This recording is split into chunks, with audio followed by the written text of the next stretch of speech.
dans ce nouveau numéro spécial de Tellement Faux.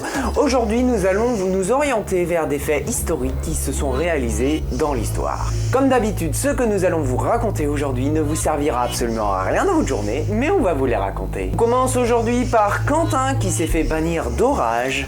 On vous explique tout ça. C'est dans le petit hameau de Hamas-sur-Petit que vit Quentin avec son père. Ils sont depuis maintenant 3 ans poursuivis par l'opérateur très connu, Orage.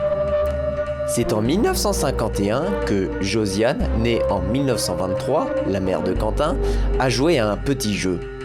Lors de l'été 1949 et 50, la poutre avait remarqué qu'il y avait une baisse d'envoi de lettres.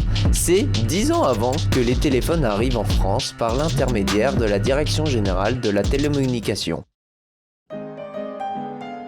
La poutre a alors pris la décision de se lier avec eux. Malheureusement pour Josiane, la Direction Générale des Télécommunications sera remplacée en 1988 par la France Télécom, puis Orage. Et c'est là où il y a un problème. L'idée de la poutre était de garder soutenu l'envoi des lettres l'été. Pour cela, ils avaient créé une très grande campagne de communication dans toute la France, dans lesquelles ils invitaient les habitants à envoyer des lettres afin de gagner un prix qu'ils pourraient garder toute leur vie. Le principe était simple, plus ils envoyaient des lettres avec leur adresse au dos et un timbre rouge, plus le pourcentage de gagner augmentait. C'est avec 2 lettres que Josiane gagna ce lot. Ce que l'on apprendra plus tard, c'est que Josiane avait simplement envoyé l'avis de décès de sa tante à ses parents divorcés. Elle recevra alors début 1952 le lot que Orage ne voudrait plus avoir entendre parler aujourd'hui, car celui-ci consistait à donner un accès téléphonique gratuit et à vie à sa famille et à ses descendances. Vous savez, moi je pensais que c'était un moyen de nous espionner. Pensez bien que à l'époque Le problème d'Orage, c'est qu'à l'époque, il n'y avait uniquement le téléphone.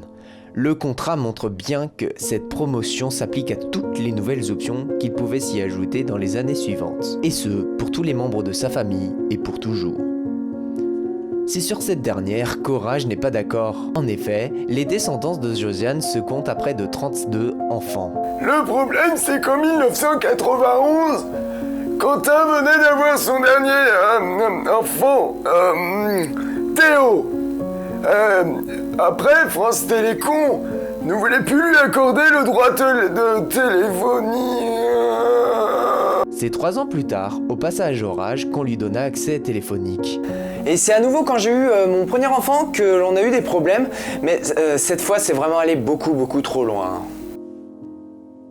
Qu'est-ce qui va arriver à cette famille? Va-t-elle enfin être libérée des griffes d'Orage? C'est ce que nous allons voir après cette page de publicité.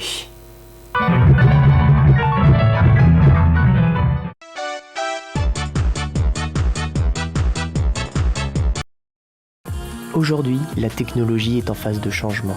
L'an dernier, nous vous avions présenté un produit révolutionnaire. Nous avons décidé de tout changer. Nous vous proposons un téléphone avec un tout nouveau design, disposant d'un dos en verre très fragile qui vous empêchera de changer la batterie. On vous propose un nouvel appareil photo qui ne voit rien dans le noir. Pour cette nouvelle année, on vous propose un nouvel écran incurvé ou non de 2K qui vous permettra une immersion parfaite dans vos films et séries. On vous propose que certains composants tels que le vibreur, certains boutons, voire même la batterie ne fonctionnent plus au bout de 4 ans. Et tout ça pour la maudite somme de 3 Airbus A320.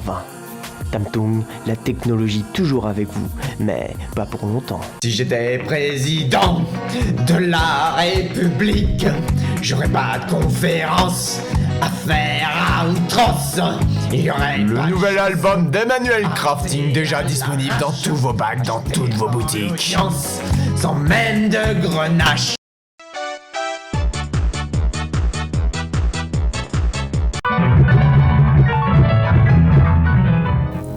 La famille de Quentin arrivera-t-elle à se mettre d'accord avec Orage? C'est ce que nous allons voir. Et c'est à nouveau quand j'ai eu mon premier enfant que l'on a eu des problèmes, mais cette fois c'est vraiment allé beaucoup trop loin. En effet, Orage, qui venait tout juste d'être créé, cherchait à faire des économies sur un maximum d'éléments. C'est en regardant les impayés qu'il tombe sur cette facture qui, après 42 ans, s'élevait déjà à plus de 7 853 367 francs, il me semble, quelque chose comme ça à peu près.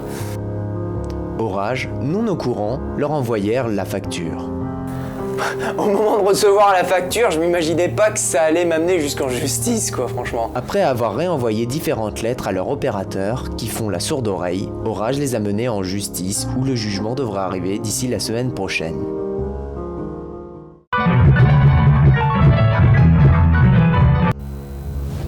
C'est ainsi que se termine notre première enquête. Nous vous tiendrons au courant au cours de prochaines émissions si nous avons du nouveau par rapport à la famille de Quentin. Nous continuons maintenant.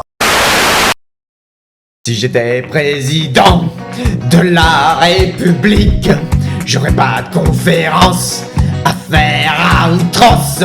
Il y aurait pas de chanson inventée à l'arrache, à chanter devant l'audience sans même de grenache. Oui, mes cheveux sont pourris, mais bon, c'est comme ça. Et oui, je dégurgite tout plein de salade. Mais bon, qu'est-ce que ça fait? T'écoutes cette aubade. Mais bon, quoi, qu'est-ce qu'il y a? Pourquoi tu veux que j'arrête? Oui, tu es en train d'être gêné. Mais oui, je vais continuer. Comment ça, c'est pas drôle? Non, je ne suis pas gogol, juste un petit peu par jour. Oh putain.